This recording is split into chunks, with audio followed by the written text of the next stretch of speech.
मोहाला जवळ करण्यापेक्षा देवाला जवळ करा. गणात गण बोटांग बोटांग. वा माय महाराज मोठ्या आशेने आलोय. पोरीचं कल्याण करा, मातृत्वाचं दान बायजाच्या पदरात टाका आणि तिचा संसार सुखाचा करा. माई, विधी लिखित चुकलंय का कोणाला? पोरीच्या नशिबीच मातृत्व नाही तिथं तू आणि मी काय करणार? बायदाचा जन्म भक्ती मार्गासाठी, तो आपण का बदलायचा? मुलाची आई होण्यापेक्षा भक्तजनांची माई होईल. महाराज, आपला महिमा अगाध आहे. रामदास स्वामी एका वेळी 11 ठिकाणी दिसले. संत एकनाथ 2 ठिकाणी एका वेळी दिसले. आणि महाराज, आपण मात्र जळी स्थळी काष्टी पाषाणी सर्वत्र दिसत आहात. आपण मला भक्तीचा मार्ग धावला. यापुढे आपल्या चरणी राहून हाच मार्ग पुढे घेऊन जाईन. पोरी, पुढं आमचं काय? आमचं वाली कोण? महाराज असल्यावर काळजी कसली? बायचा, खरंय तुझं. जो महाराजांच्या संगतीला, सुख त्यांच्या पंक्तीला. बोला श्री गजानन महाराज की श्री चाक जात्या जगबाई, कस पळत पळत चाक जात्या जगबाई,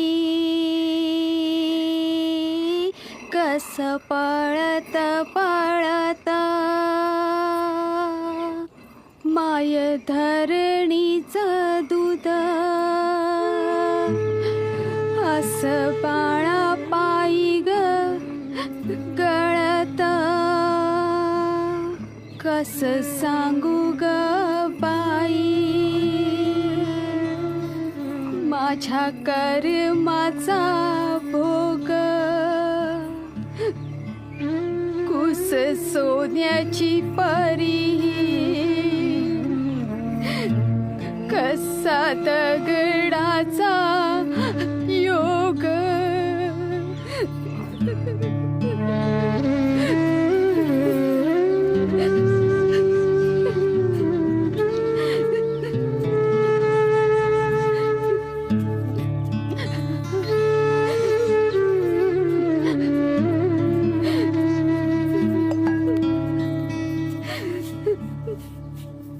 बायजा, तुझं दुःख समजतंय ग मला.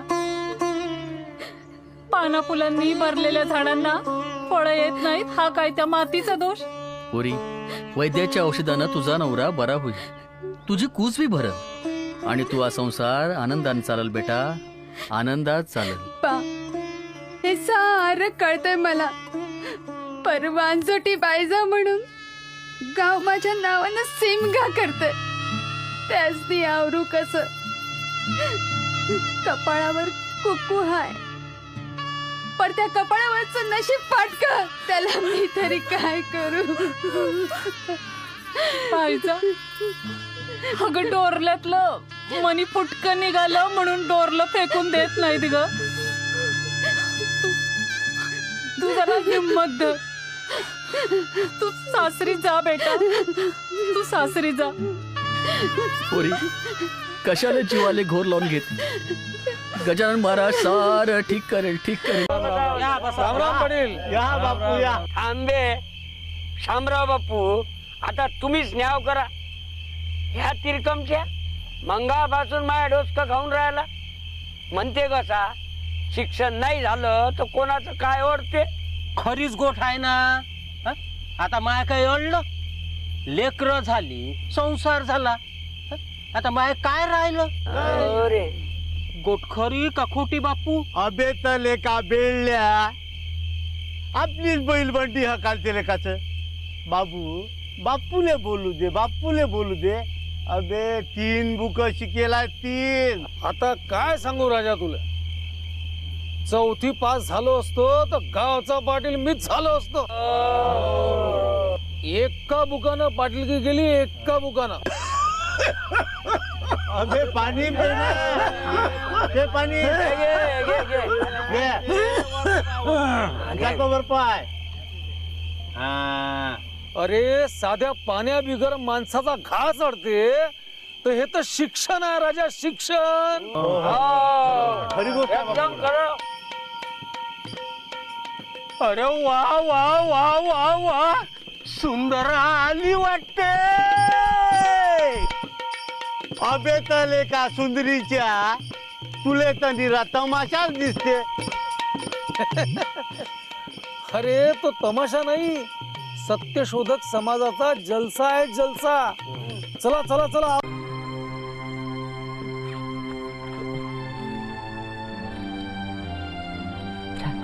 10 रुपयाची नोट ठेवली ती सुद्धा पाटकी.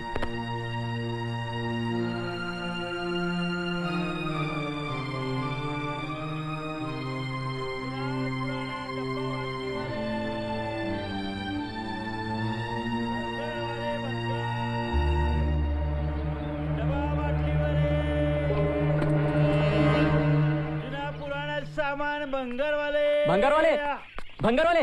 काय काय साहेब?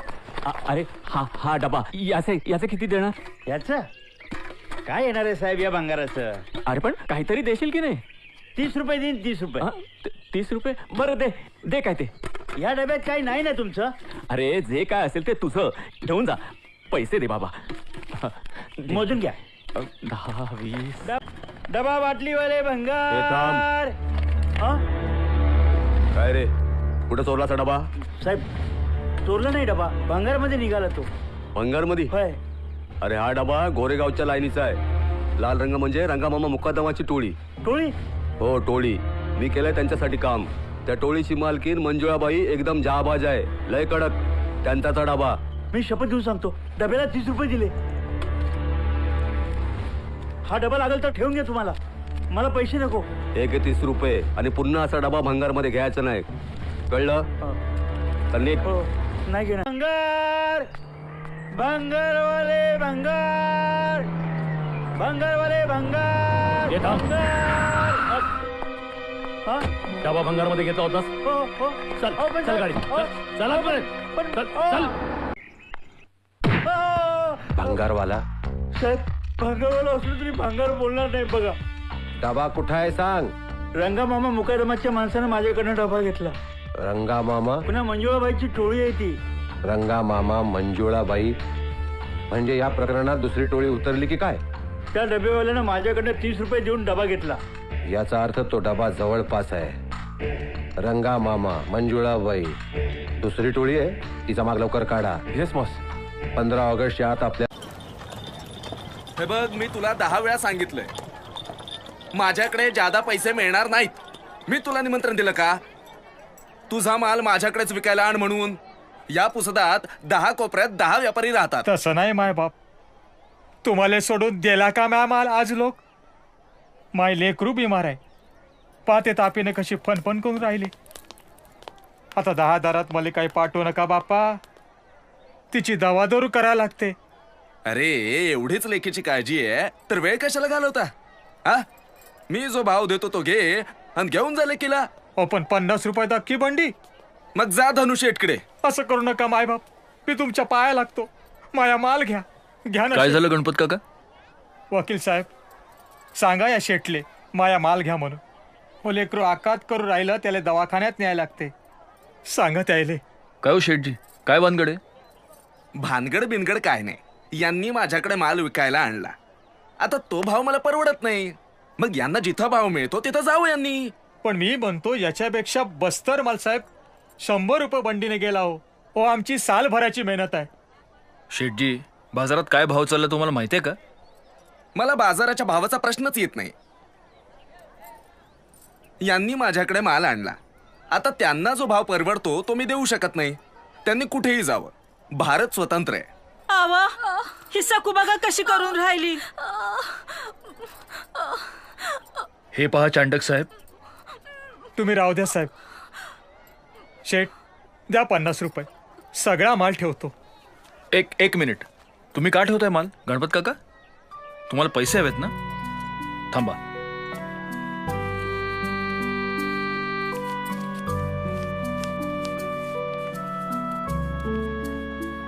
हे ठेवा, आधी पोरीला दवाखान्यात घेऊन जा.